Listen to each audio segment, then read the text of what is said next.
What is up, Bruin Nation? When I tell you that game was drunk, it was absolutely blackout hammered. And one of the all-time wins I have seen as somebody that follows the program. We got my boy, the Madman, back on the pod today. And boy, is he lined up for an absolute doozy after this game. An unbelievable win for UCLA at the buzzer. Donovan Dent, shades of the great Tyus Edney. I have been screaming in my apartment for the last 20 minutes, Madman. How are you? How's it going? I'm out of words. How are we doing, brother? This is the biggest win in a long time. Oh, my God, Thriller. Oh, my God. What a game to cap off. What a week with UCLA basketball. I mean, for this to happen in the fashion that it did, I mean, where to begin here with this game, Thriller? I mean, to start the game down 33-10, and it looked like just this was going to be a bludgeoning of what we saw earlier this week. Illinois got whatever they wanted, whenever they wanted. 33-10, about 11 minutes into this game, 10 minutes into this game, and you're thinking, what is happening? Are we witnessing the unraveling of this program right before our very eyes? And then a funny thing happened on the road to Pauley Pavillion's, epic finale here. Bruins started hitting some shots. I mean, I've never seen a game, Thriller, where 11 straight misses was followed by 11 straight makes. I mean, you and I have watched basketball a long time. I have never seen double-digit consecutive misses by a team followed by double-digit consecutive makes. And, then this team started finally running out on the three-point line. I thought it was just the coverage was way too soft early. Illinois got way too many uncontested threes. But the moment you started running out on that three-point line, pressuring them a little bit to either put it on the deck, kind of sidestep and have to sort of deal with that, or kick it in, drive and then kick it back out. The moment there was a little bit more resistance, this thing became an absolute doozy, Thriller. I mean, holy cow. And we thought we had it in regulation. And then, going into overtime, you started getting the shades of that Indiana game of like, oh, did we miss our opportunity? The tip in, the rebounding was such a challenge late in this game. And then, Illinois gets another offensive rebound. And then Dent goes coast to coast, Thriller, to cap it off. I mean, oh my goodness. I'm so happy for Donovan Dent in particular. Just everything that he's been through this year, all of the expectations, all the criticism, for him to hit that game winner on the road to a 15-assist game against a top 10 team. This is now a second top 10 win, Thriller. And all UCLA's got to do now is, as long as they can win the games they're supposed to win, this is a team that should be tournament bound. Between the Purdue win and now between the Illinois win, this is a game, a resume-defining, season-defining game. And Thriller, I got to just give a couple of shout-outs here. I mean, I thought one of the unsung heroes of this game was Xavier Booker, to be honest with you, because in that 33-10, that initial starting point, he hit a couple of those threes. He hit that, 15-foot shot. He's the guy who started where the offense kind of really opened up. Then Perry was able to do his thing. Then Bilodeau was getting a little warm. And then obviously Daly had such a magnificent second half, before fouling out.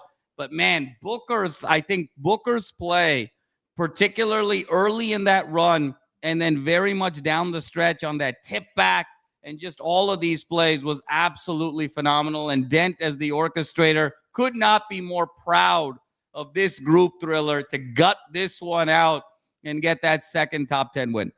Yeah, and let's unpack it, man, because that 33-10, it was a 20-0 run by the Fighting Illini. Yep.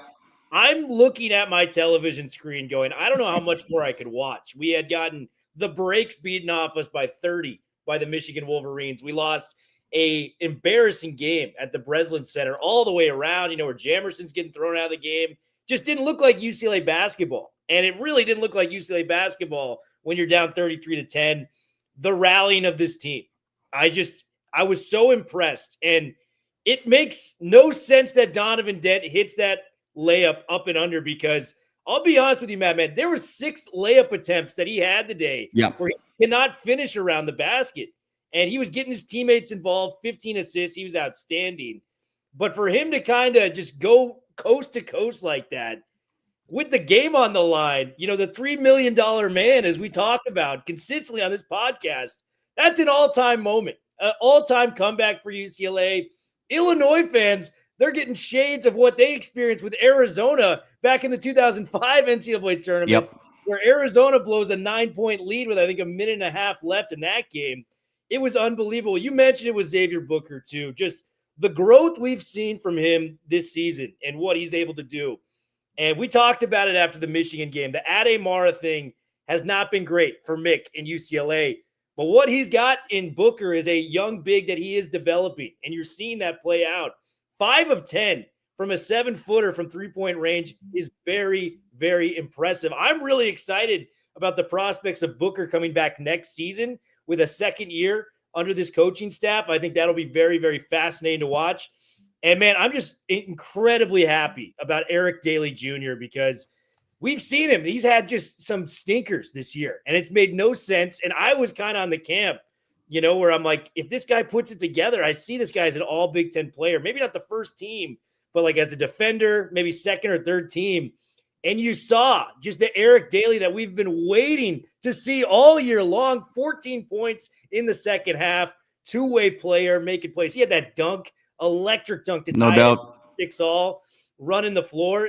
It was just all the guys stepped up today. Trent Perry's making clutch free throws and clutch shots. You mentioned Booker. Bilodeau hit some tough as nails shots. You knew he was going to show up. And, this is a really, really good Fighting Illini's team. Like, I think they've got 4 Bilodeaus on that team that are just as good, if not better. When you're talking about the Ivisic brothers, Humrikis, Stojakovic, these types of dudes, they're all the same size as Bilodeau and can all shoot the rock very similarly. It was incredible, man. We came out with a 30-10 run in our own right to make it a close ball game. And just the fight this team showed to get up off the floor after 2 bone-crushing losses. I think this is an all-timer, man. In the immediate moment, given the shades, the replication of Edney, the most famous UCLA buzzer beater prior to this. I mean, this is outstanding. This is cinema, man. You can only write this in Hollywood, and lo and behold, that's where we are right now. No doubt about it, Thriller. And I'll tell you, the shades of Tyus, I mean, the comparison. Now, Edney, obviously, everyone, we have to remember that was second round NCAA tournament of that 95 national championship team that ended up cutting down the nets. Edney doesn't go coast to coast. The 95 team doesn't happen. So, significance of that one was just sort of off the charts. But when you compare the two plays, Thriller, you're talking about 4.9 here. It was about 3.9 with Edney. Same situation. You're sort of going across. You're going across the basket to take that inbounds pass because you're starting with sort of a head of steam. You go coast to coast. You make a move. Dent kind of goes right to left. Edney had that behind the back, to his strong side, the right side.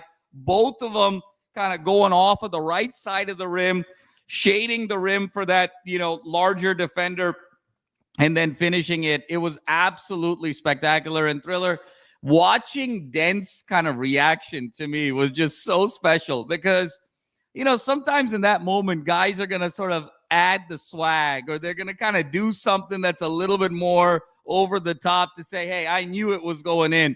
There was a look of pure joy on Donovan Dent's face and even perhaps a little bit of surprise because to your point earlier, with all the bunnies that he missed in this game, and quite frankly, it's been a struggle all year with Donovan Dent finishing in the paint all year, all throughout Big Ten competition in particular. For him to finish one of those and it'd be the absolute biggest play of the season to be able to finish those. I mean, that's what you have to just love and admire from a poetic irony perspective, Thriller. And, I want to sort of double click back on what you said about, Daly Jr. And, he's in so many ways. You and I have talked about this for so long. The lifeblood of this team, the spark plug of this team, the transmission of this team, the engine of this team. His game is so predicated defense to offense. When he's playing great defense and then he's getting out in those passing lanes and he's able to finish, around the rim and dunk and transition, then he's a more confident player. Then you see that three ball start falling for him. Then you see him sort of more decisive off the bounce. And you see that total floor game. And that's exactly what we saw, particularly in the second half tonight. It was his defense translating to offense. And Daly was the guy defensively. I think that was the real linchpin here, Thriller. Forcing, you said it best. I mean, Illinois is kind of a 1-9 basketball team. They are the absolute epitome of kind of modern college basketball and modern basketball. It's sort of 1-9. It's positionless. All the guys can shoot. All the guys are sort of comfortable with the rock. It's very interchangeable parts. If they were an NBA team, they'd be switching everything and playing pick and roll all day long. But again, for a team that's as skilled as Illinois is, you want to be able to make things uncomfortable for them. You want to at least contest those threes. You want them to run off the three-point line and put it on the deck and get into some secondary action. And I thought the last 30 minutes of the game, Thriller, win or lose, UCLA was able to do that. It just wasn't coming as easily to Illinois as it did in those first 10 minutes. And Daly was a huge part of that. And I think Daly's defense inspired Perry's defense. It inspired Dent's defense. It inspired Booker down low. So I think Daly was absolutely instrumental. This is the best version of UCLA, Thriller. We've talked about it. They're never going to be this group, kind of that top 2, top 3 defensive team that Mick has had in years past. But they have such a ceiling offensively when things are clicking because they have so many different weapons. They're a team that if the game can get into the high 70s, low 80s, that's the kind of game they can play where they can sort of play defense in critical moments and really bank on offensive execution.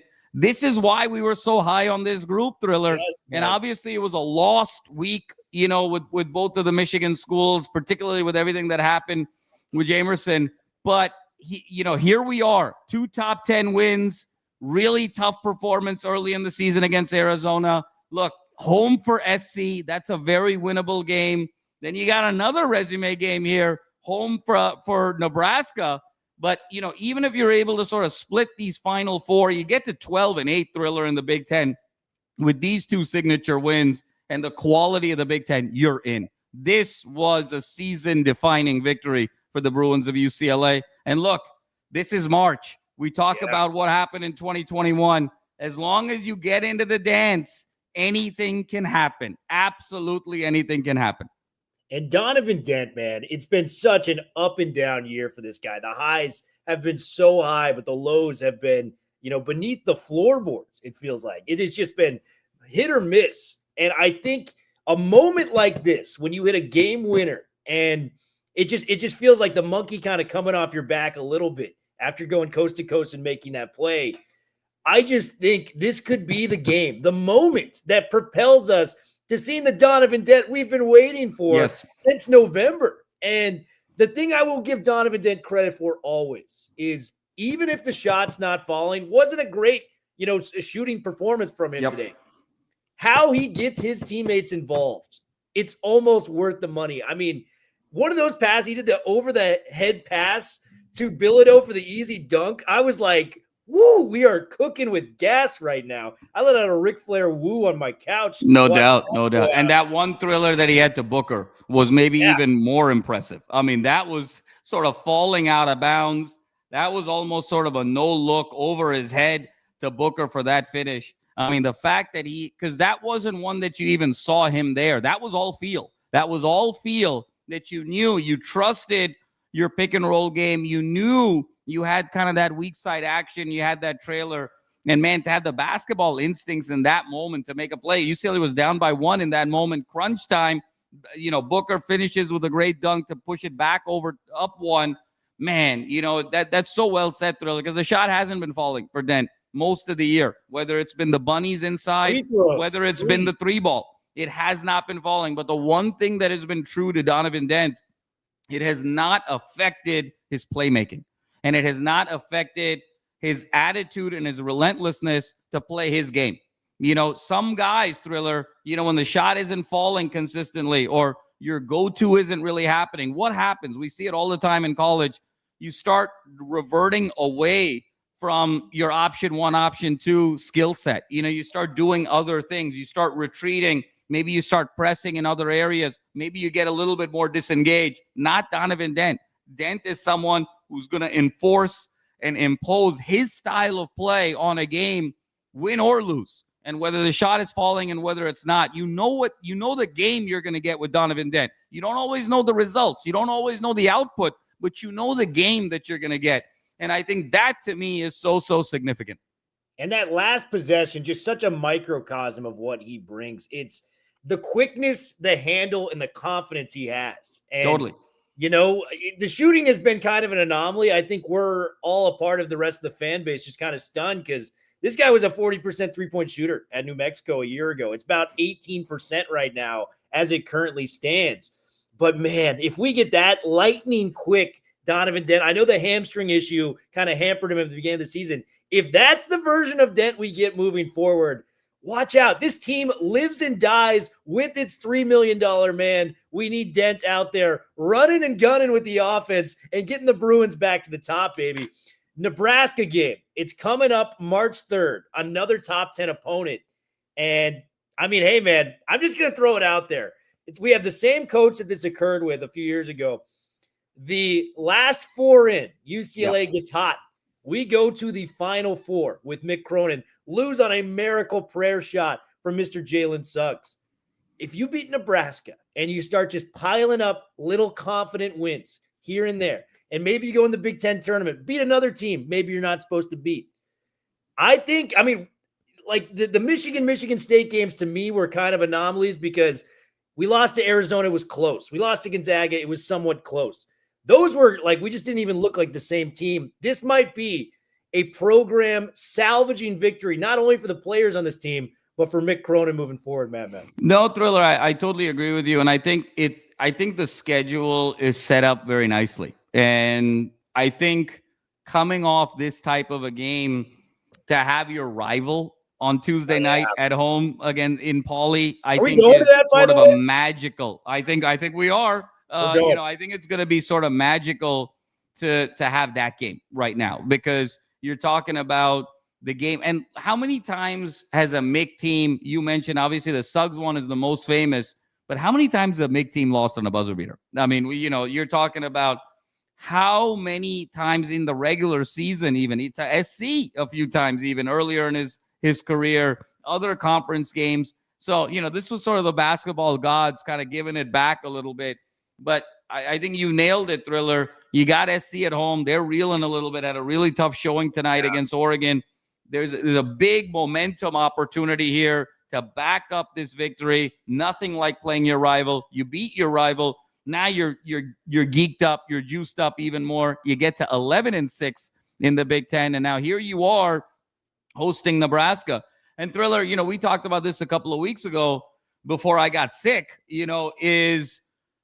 look, you said, well, what's the record going to be, these 5 games? And we said, look, the Michigan games are going to be hard, and as much as I wanted it to be kind of 1-1, I was like, look, Michigan was going to be a really tough game regardless, because it's a bad matchup, Thriller, at the end of the day. I mean, you got 3 guys that are north of 6'10". In the country. I know they lost 3 guys north of 6'10", and UCLA is a smaller team, and playing up there, it's a bad matchup. That you knew that was going to be one-way traffic, and it was, and it was unfortunate. We were hoping it was going to be more of an effort, but there wasn't a high expectation when you've got a team that's as good, as skilled as Michigan, when it's a bad matchup on the road. I think the game that got everyone sort of in a bit of a frenzy was the Michigan State game, because you knew that was going to be a little bit more of an attainable game. Michigan State lost some games, over the last 10 days where you felt like, okay, they're sort of coming back to the pack. Now you've kind of adjusted to life on the road in a Michigan environment. Michigan State is going to be a better showing. And then obviously all hell broke loose with Cronin, self-sanctioning Jamerson and everything that sort of came about from that. But we had said, look, Illinois was going to be a potentially winnable game at home. If you take away a very questionable call in that Indiana game, Thriller, UCLA is undefeated at home, so now you get Nebraska at home.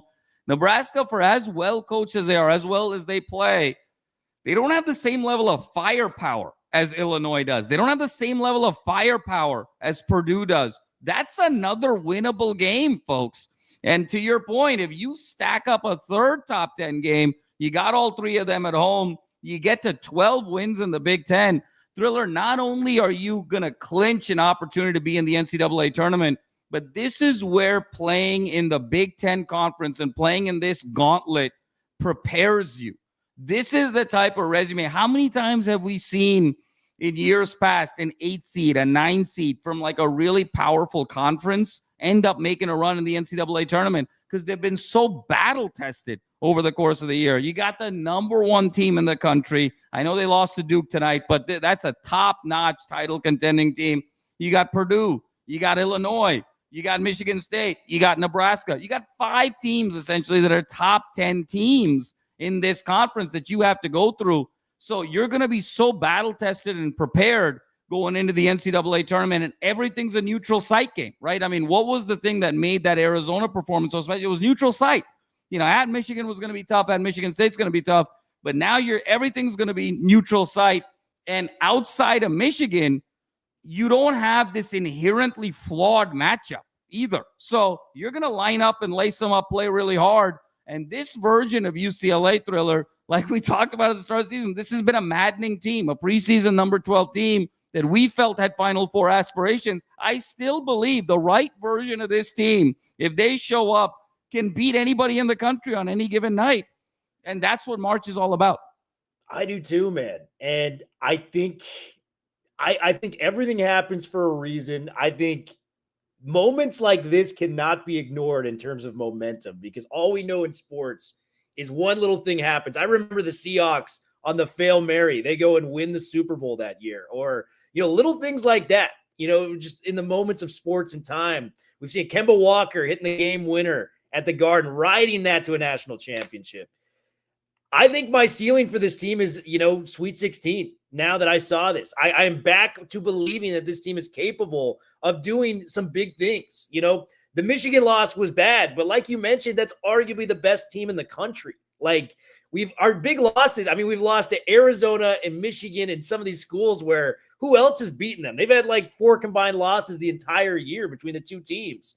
And Michigan State, I mean, it was just Tom Izzo needing a win at home, and he's going to get that every time because he's a top 10 coach in the sport's history. You know what I mean? So I just think if we can ride this, man, bottle up the mojo, if you will, from Mr. Austin Powers, we got something here, man. We got something. We are staying and we are believing in the Bruins. I can't believe I'm saying this. We were down 33-10 in this freaking ball game, madman. It's unbelievable. No, it's unbelievable, Thriller. And this is where I don't know if we've ever quite had a period like this in the history of UCLA basketball, because, Cronin is an inherently flawed coach.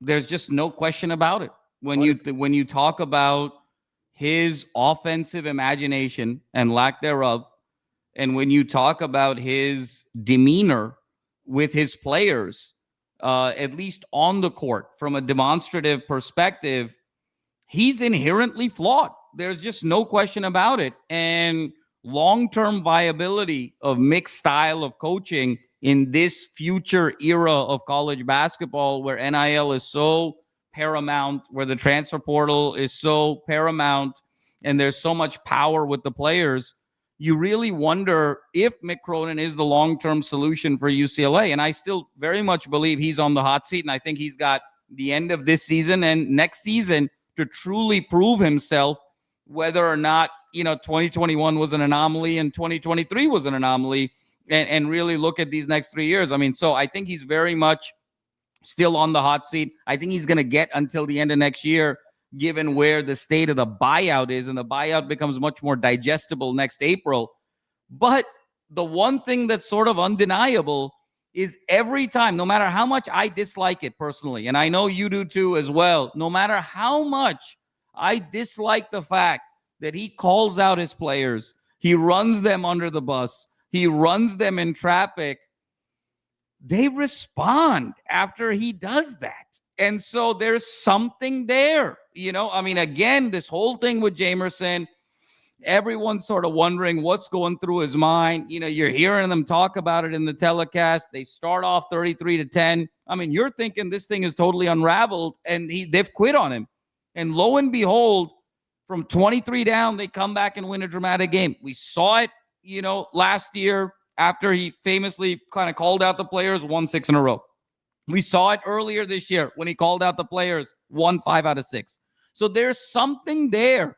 No matter how much it sort of offends us, no matter how much it feels very, very counterintuitive from a recruiting standpoint, I still have deep concerns about Mick's ability to recruit high-end talent in the state of California. And when you look at where UCLA's recruiting class is going into next season, I'm deeply concerned. I think he's a fundament from a recruiting, relationship, offensive imagination standpoint. He is fundamentally flawed. Now, the question becomes, can his strengths outweigh that to get UCLA basketball to a place where we expect it to be on a perennial basis, which is where Duke is, which is where UConn is perennially, and which is where Houston has now become perennially, and so on and so forth. That's the big question. And I think that's going to reveal itself here, Thriller, over the course of this March and over the course of next season. But it is very remarkable where a guy who's so flawed, a guy who's so willing to sort of go after his players, they respond. And so, maybe he does have the right formula of players, but you got to wonder, what's the shelf life of that? And I want to ask you this to kind of pivot. What final scenario for UCLA basketball this year cools the seat down a little bit for you? Because we've been in the camp. The buyout is the buyout. There's nothing we can do as a fan base to control that. The last 3 years has been complete underperforming from UCLA basketball. But what final scenario for UCLA basketball? We've seen his teams get hot in the postseason before. What is that round or that level that UCLA can attainably get to where you're like, you know what? It was a chaotic year, but he got us this far. I'm going to get, I'm off the hot seat. I think he's all right. Thriller, I think the bar, and I think some great comments here by Gracker 7921. I totally agree with you there on how Mick managed this game. The way Mick managed this game was different. I still don't think the offensive imagination is sort of anywhere near where it needs to be. But yes, he managed the game very, very well in terms of effectively using his timeouts to really stave off the Illinois momentum, restabilize his team, and really sort of talk to, his players in an effective way. And I thought the play call at the end of regulation was a really good one. And I think Bilodeau just didn't pop hard enough. And that, you even saw it sort of in the telecast where Cronin's, sort of looking at him after the play. It's like, what are you doing? You got to really pop there. I thought that was a really nice play call on just, high pick and pop with your two sort of playmakers, your two leaders.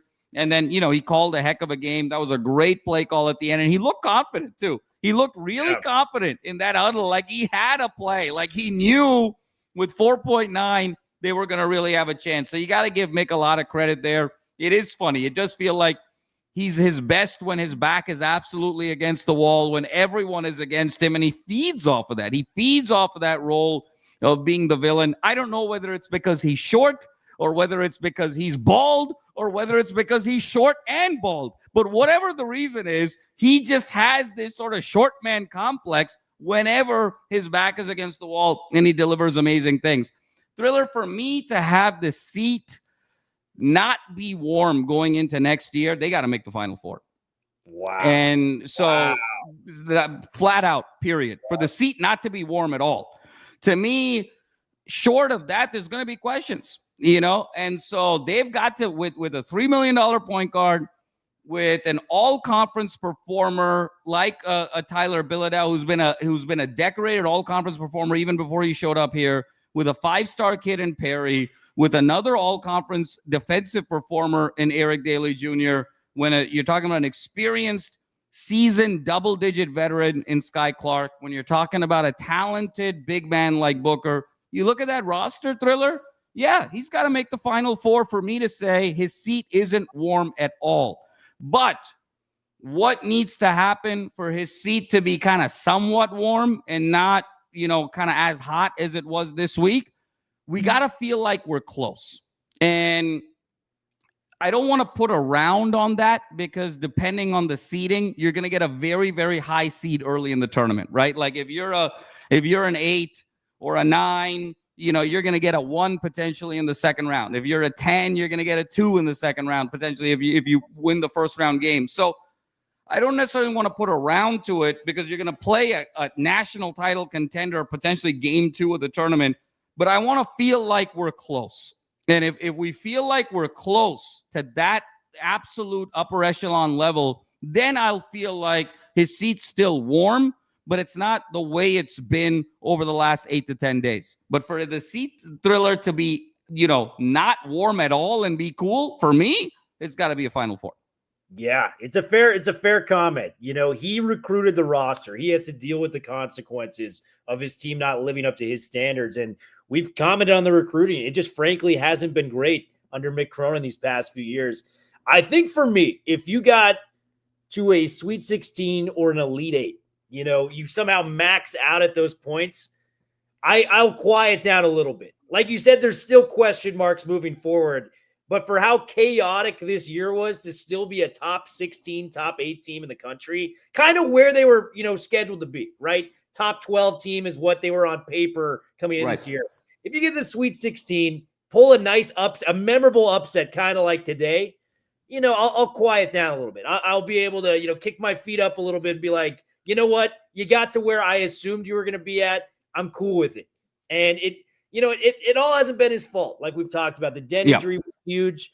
I think, some of the players were just inconsistent. Daly, we talked about, just had some absolute stinkers who you thought was going to be an all-conference performer. It just hasn't gone its way. And, I think the best part we can close on here, Madman, is you never know. The tournament, March, it's the craziest time of the year for a specific reason. And boy, the UCLA Bruins just got a shot of adrenaline to the team, to the fan base, to the ball club. Let's freaking go. Madman, any closing thoughts before we do the sleeper ad and get on out of here? Well, Thriller, first of all, it's just great to see you. It's been a gnarly couple of weeks for me. I know you were at the Super Bowl. Man, I was so sick. I've been sick as a dog for like 12 days. I've had this viral infection and then had a little bit of travel on top of that. Holy cow, man. This has been like, I've lost like 20 pounds in the last like 15 days. It's been a rough, last 2 weeks. So it's so great to be back on, obviously, and talking about our beloved Bruins like no other. But these are the moments, Thriller, where this is what makes college basketball so special. It's these moments where you have these ebbs and flows in the season. And there's something, you said it, about these Mick Cronin seasons that are like roller coasters, and it just, you're up, you're down, you're all the way around. And he sort of loves it, and it's kind of that famous line, right? Like, if it ain't rough, it ain't right. Cronin is just that kind of guy. And, sort of no better coach in many ways than to be in Hollywood, because it's such a script. It's such a, it's a Netflix show. It's a movie. It's just all of these up and downs. But we're in a moment here. This is a moment. This win, if this team can harness what transpired here, not just in terms of the finish from Dent, but in terms of how they were able to dig deep being down 23 and have the clarity of thought and have the presence of mind and have the calmness and spirit to come back in that game. If they can channel that final 10 minutes of the first half against Illinois, because remember, it went from 23-7 by halftime, Thriller. The lion's share of the work was done in the first half in that second 10 minutes. That 10 minutes, if they can harness that and say, that's who we want to be from now until we're no longer allowed to play this season, that version of this team can play and compete with absolutely anybody in the country. And that's what makes college basketball so special, because some teams kind of crack their code from game one. Some teams crack their code in the preseason when they're sort of working. Other teams crack their code at different points. Sometimes it's game 15. Sometimes it's game 25. Sometimes it's game 30. It feels like tonight UCLA cracked their code. And now if they can use that code moving forward, this is how epic runs are built in March. We had an epic one in 2021. We felt like we were going to have an epic one in 2023. It's 2026 the year that we have yet another epic one. Donovan Dent and these Bruins to the moon. Ladies and gentlemen, this has been a blast. Make sure you guys download the Sleeper app. Get a $100 deposit to match up to $100 using code UCLA-LAFB. And guys, you can put some wagers on those freaking Bruins going farther than we think they can right now. Given this win, given this shot of adrenaline, shocked back to life, as we like to say on this show. Bruin Bible, you guys are the greatest. Have a drink, have a laugh, kick your feet up. This is an all-time win in UCLA lore. It's meant to be enjoyed. Much love, guys. We will be back after the USC game. I think Madman and I are going to try to go to that too. So if we see you guys out loud and proud, 4's up forever, guys. What a day.